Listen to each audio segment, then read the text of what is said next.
How to see deleted messages on Viber.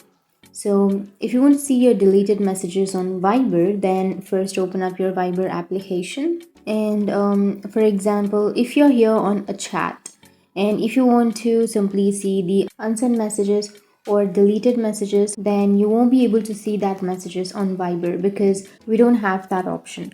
So what you need to do is remove your Viber, and I'll show you a trick. You need to simply open up your settings and you can search for notifications, and under notifications you need to go for notification history, and here you need to make sure that you have turned on your notification history, because if you have not turned on your notification history then you won't be able to see the deleted messages. So if you have turned on your notification history, then you will have all of the messages here.